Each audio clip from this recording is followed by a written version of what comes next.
Hey there and welcome back. If you are interested about learning how to use rub-ons in your memory keeping projects, this is the video for you. If you're brand new here, hey, my name is Natasha and I'm the memory keeper and creative behind Crafting Compassionate Love. And today I have a super cute layout, as you can see here, using the Cocoa Daisy Wayfarer collection. I'm going to be specifically talking about rub-ons today. And I'm going to talk a little bit through several ways that I've used them in this one layout. So I have the remnants of the rub-ons from the Traveler's Notebook memory keeping kit. And I do like to staple the two sheets together, so then that way you don't need to worry too much about the image sticking onto some paper. The wax paper background here will give you that additional protection. Now, I've done it both ways in cutting out the entire thing like you can see here, but most typically what I will do is I will just move the clear film sheet away from the wax paper sheet, and then I would just go ahead and cut out the rub-on that I'm interested in using. Now, when you have the rub-on, it's going to have the image where it's going to transfer. Hopefully this is going to adjust here, where it will transfer. So you're going to take the rub-on and you are going to place that face down on your sheet of paper. So if we were to do an example together right now, I've got my image that I want to transfer over on facing down on the patterned piece of paper, and then you're going to go ahead and place it down. Now, it does come with a popsicle stick. I have a, I want to say this is a bone folder for scoring. So I'm going to use the back of that as that's my personal preference over using the popsicle stick. Now, what I'm going to do, I always like to do almost like a little test drive, if you want to say. So before I fully yank off the paper, I'm going to go ahead and just pull it slowly. And hopefully you can see there that I'm going to zoom in, testing, and with doing it slowly, I can make sure that my image did successfully transfer to the patterned paper. Now, let's say, for example, there's that tiny little dot. I don't even know if that's going to come up. Let's say that was a much larger space. When you have left your one pointer finger on there, you can go back and you can transfer that little tiny detail, and it's not going to disrupt the whole layout. See, now if you lift it up, the whole image has successfully transferred.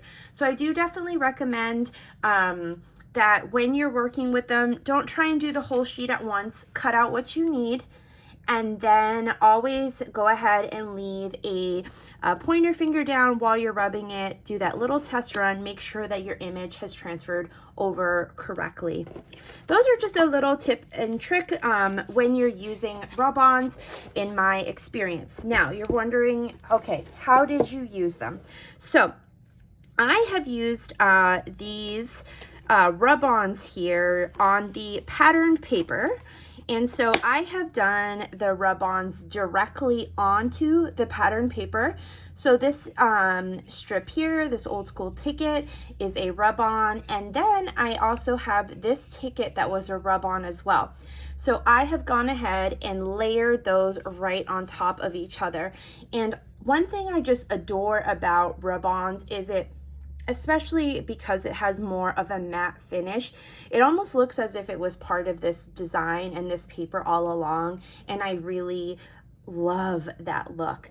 Now, this little summer fun here is a stamp, and using an archival ink, I was able to stamp right directly onto the rub-on, and it was not an issue. I had no smudging. Now, I've done it directly on, but also on these two examples here, I had used a circle punch, and I had punched out some of the pattern papers from the collection that I really adored. Now, I used those circular elements and I cut out the rub-ons and put them directly onto the punched out circle to create my own ephemera. So here's an example here, the best of memories. This compass actually is a rub-on top of a circle punched piece of pattern paper. Now this one right here, this design in the background is directly on to my Traveler's Notebook size pattern piece of paper. So it's giving sort of a similar look, but also that visual difference. And I really like to play around with different textures. So here I have just the regular paper, then I've got a little bit of a circular detail here and just a little bit of texture. Now for this one right here, I went ahead and I doubled up my circle punches. So using, you know, a larger circle and then a smaller one. And then I layered that rub-on directly onto those two punched out circles. So that is a look of how I've added the details to the left-hand side of my page. Now, don't be afraid. I do encourage you, if you are doing rub-ons directly onto a piece of pattern paper, you're going to want to have that contrast if that's the look that you're going for.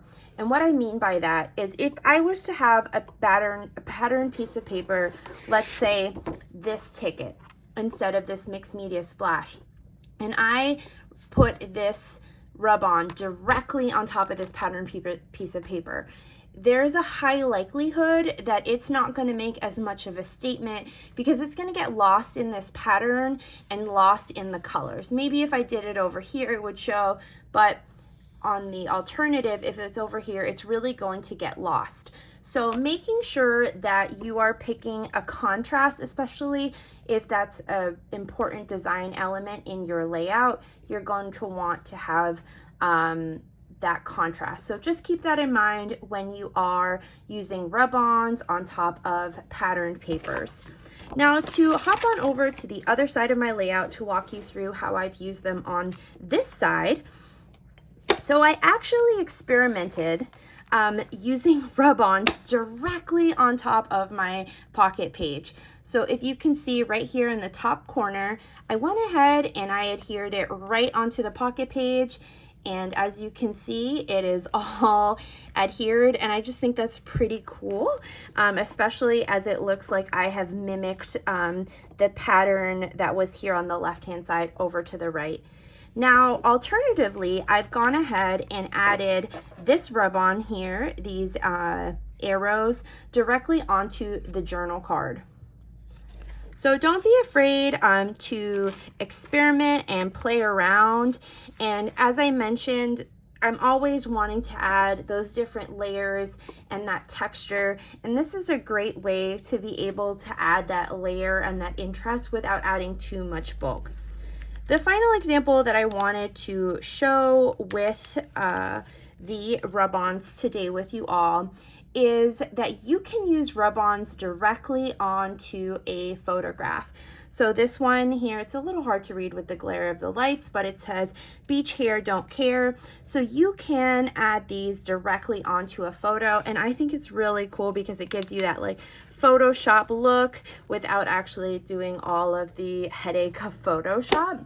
So I think that that's really one of the coolest things about rub-ons. And I used to be really intimidated by rub-ons, but now that I have kind of figured out how to use them, I'm always really eager to go ahead and use them.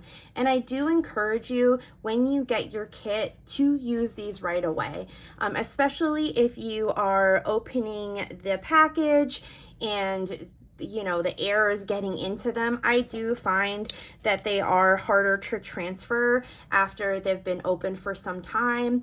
I've never put an exact time or date to it, but I definitely, hey, use those supplies, don't just hoard them. Or if you're gonna save some as a more of a collection, I definitely recommend using these and maybe saving some of the papers or stamps as more of a collector's item. I would love to hear from you all. What are some of your favorite ways to use rub-ons? If you've never given them a go, I hope that this video has given you some ideas on how you can use them on embellishments, pattern paper, your photos, journal cards, and even pocket pages.